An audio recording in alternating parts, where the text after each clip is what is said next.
assunto agora é plano diretor de Natal. O Concidade está debruçado aí nas propostas que foram apresentadas, foram mais de 2.400, nas audiências, nas primeiras fases desse processo, que é um processo longo, mas muito participativo. Pelo número de emendas já deu para sentir a participação. Então, nesse momento, há uma sistematização de todas essas propostas para a proposta final que vai ser encaminhada à Câmara Municipal de Natal. Agora, quem vai explicar tudo isso para a gente é Josuá Neto, ele que é o vice-presidente do Conselho da cidade. Não é o presidente, porque o presidente é o prefeito de Natal, mas ele, como vice-presidente, é quem coordena os trabalhos. Bom dia, Josuá. Bom dia a todos os seus ouvintes, bom dia, Marcos Alexandre, bom dia, Gerlane, estou à disposição. A previsão era que esse trabalho de sistematização, Josuá, acabasse essa semana. Já acabou?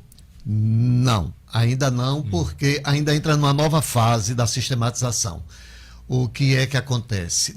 No dia 14, próximo passado, houve uma audiência chamada Audiência de Leitura da Cidade. Nessa audiência foram quase 300 pessoas que participaram.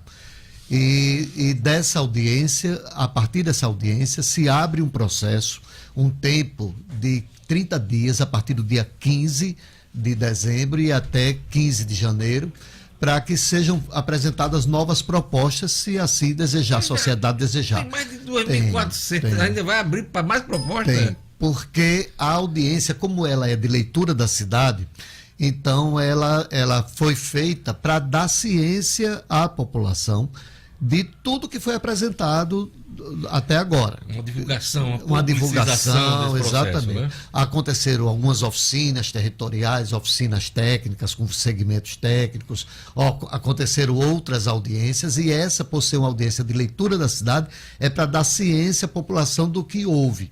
E aí abre-se um período para dizer assim, bom, agora que você sabe o que aconteceu, se você quiser propor alguma nova, se quiser apresentar alguma nova proposta, você tem até o dia 15 de janeiro para isso. A partir do dia 15 de janeiro, então, vai haver a sistematização dessas novas propostas e junto com as 2.400 já apresentadas, para que seja encaminhada a minuta de lei, do projeto de lei, para o Conselho da Cidade. O Conselho da Cidade vai usar como instrumento de aprovação uma conferência municipal que envolve a participação de 140 delegados, sendo... Será a Conferência das Cidades. A conferência é uma conferência específica para o plano diretor, porque nós temos uma conferência regulamentar, uma conferência da cidade, a cada 3 anos. Essa vai ser específica para aprovação do plano diretor. E aí serão 140 delegados, onde nós temos representantes do Poder Executivo, do Poder Público e representantes da sociedade civil.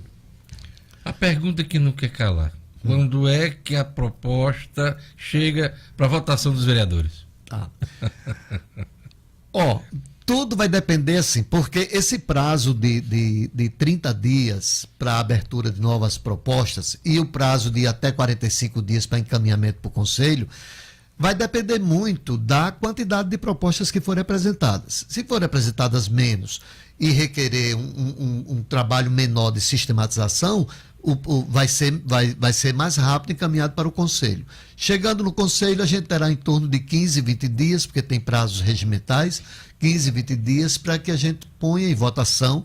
A esperança nossa, a expectativa nossa é de que a gente esteja votando no finalzinho de fevereiro ou início de março. E aí é quando encaminharemos para a Câmara. Gerlane Lima. Josuá Neto, foram alguns encontros, mais de 2.400 propostas apresentadas. Já foi feito um filtro? Tem como se dizer que tipo de proposta já está contida no plano? Tem como falar? Olha, até pela quantidade, 2.400, a gente encontra propostas de toda sorte, né? São propostas que nem se referem a plano diretor, coisas pessoais, minha rua está com buraco, precisa calçar, como propostas que alterariam substancialmente a cidade. Existem propostas que são muito polêmicas e, por isso, requer uma discussão bem ampla, e é o que está acontecendo nesse momento, né? Durante esse período agora de sistematização. Que tipo de proposta, por exemplo? A própria urbanização, a própria orla, né? É polêmica, é bastante discutível, tem muita gente a favor, acho que a grande maioria é a favor, mas tem pessoas que são contra e que aí requer toda uma discussão. O adensamento populacional, por exemplo, que nós usamos tradicionalmente, o adensamento por bairros, né? Bairro X, bairro Y e tal. Há propostas de adensamento por corredores de tráfego. Supondo, E por só exemplo... para explicar para o nosso ouvinte, adensamento, gente, são as construções que podem ser permitidas em determinada área. Isso tem a ver também com a questão demográfica, com a questão da população. Isso, com certeza, com a estrutura, né? Também. Com a estrutura, a gente a infraestrutura urbana. A né? infraestrutura não se discutia até essa possibilidade, embora pudesse ser feito, mas não, a sociedade entendeu assim que não discutia nem um maior adensamento na Zona Norte, por exemplo, né? E é bom a gente lembrar que nós estamos discutindo umas prescrições urbanísticas que foram definidas 12 anos atrás, em 2007, né? 13 anos, né? 12 anos, 2007. Então, na Zona Norte, por exemplo, agora com a chegada do saneamento básico, o sistema de drenagem todo, projetos, o município tem investido muito dinheiro em saneamento integrado, né? Projetos de drenagem atrelado à habitação, à regularização fundiária e a saneamento básico, esgotamento sanitário, né? Isso muda completamente a ideia de construção na área. E isso, né? Deve aumentar o adensamento dessa região, né? É provável. Agora, tem uma outra lei, uma lei até natural, vamos dizer assim, que é a lei da oferta e da procura. Né? Essa é antiga. Essa é antiga. Nunca né? foi revogada. Exatamente. A lei da oferta e da procura. Por exemplo, a Zona Norte, ela já permite que se construa edifício de até 60 metros. Que 65 daria metros. 20 andares. 20 né? andares, 20 andares, mais ou menos. Se permite. Mas quantos constrói? Há público suficiente para isso? Vai lá comprar? Né?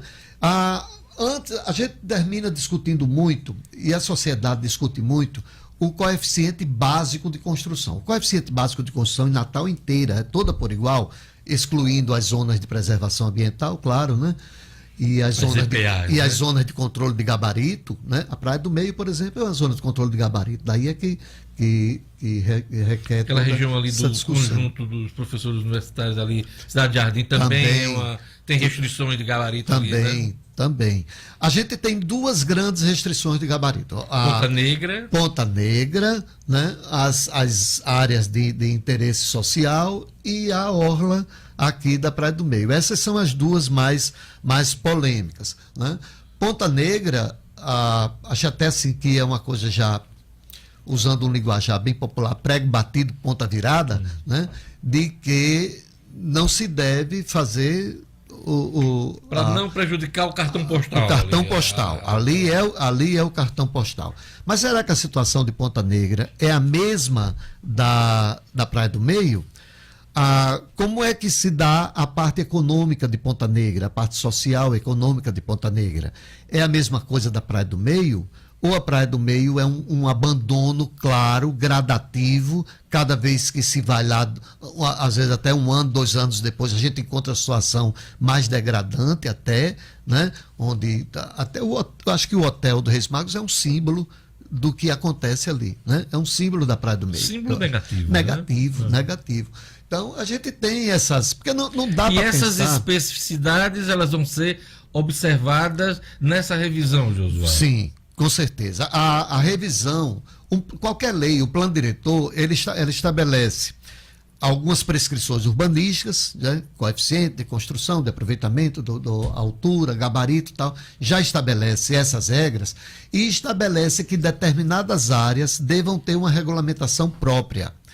A Orla de Natal ela é dividida em 4 zonas especiais de turismo, que é a Ridinha, que é a Zona 4, né?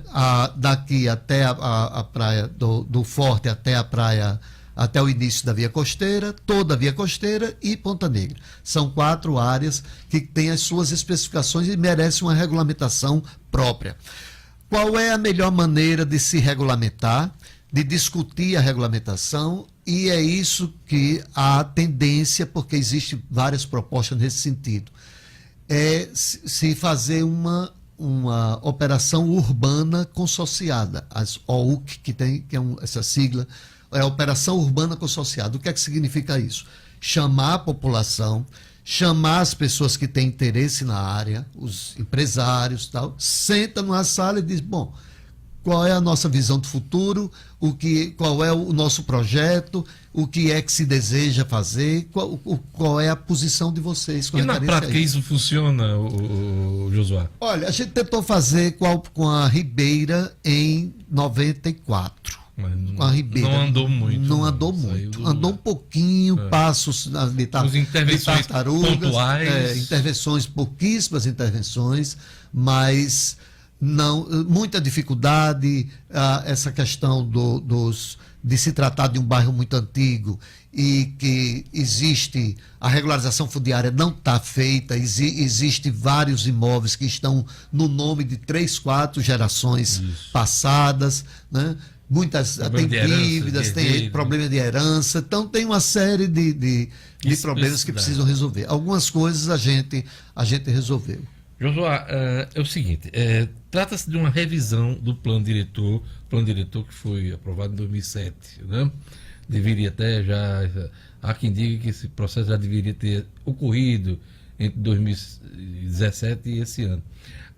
Mesmo se tratando da revisão, surpreendeu o número de propostas apresentadas, né?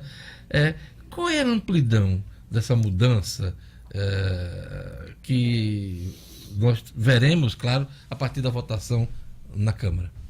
Olha, a gente tem que discutir o plano diretor de uma cidade não só sobre a questão urbanística, né? A gente fala muito em coeficientes, prescrições e tal.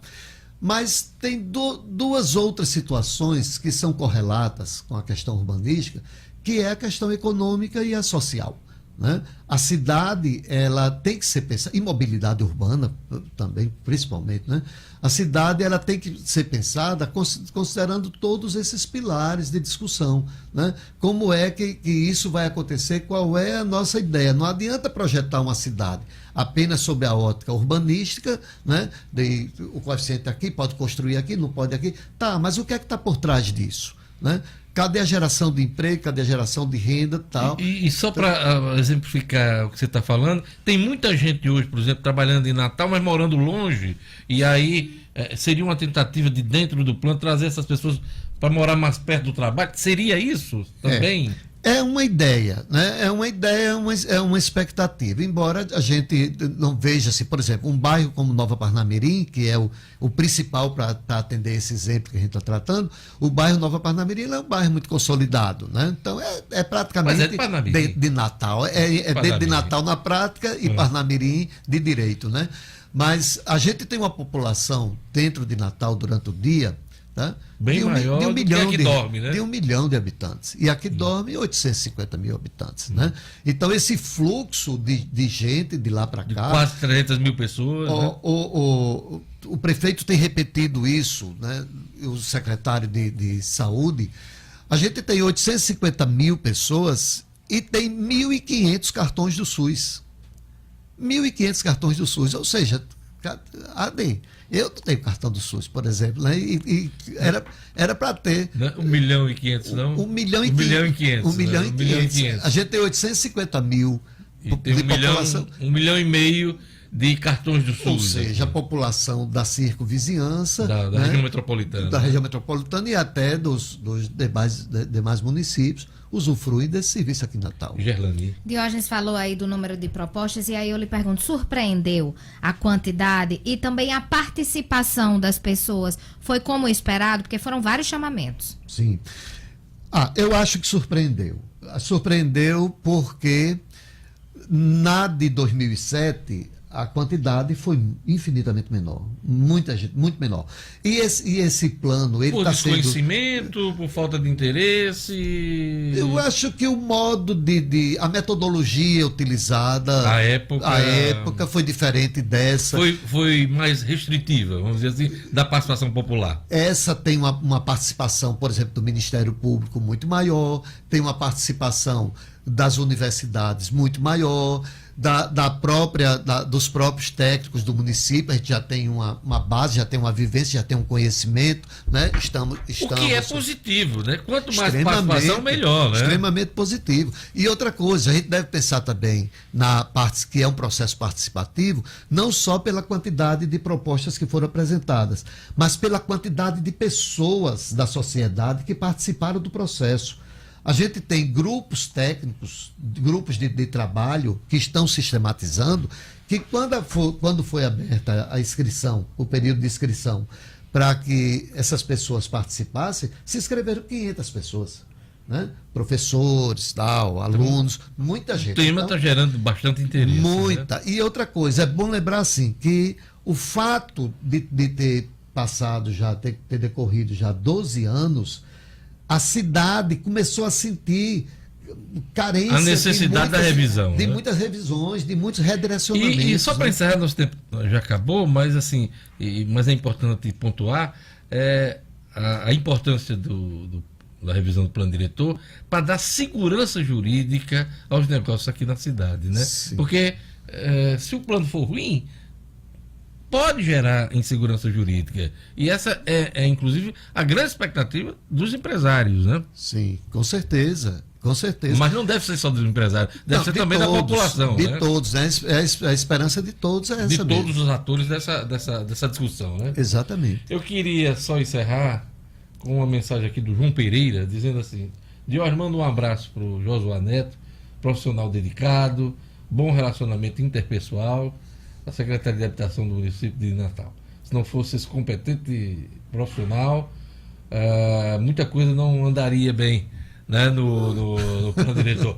Um forte abraço a todos que fazem 96. João Pereira mandando essa mensagem aí, gratulando com o Josué. Tá bom, fico agradecido, João, tá? E me coloco à disposição sempre que precisar.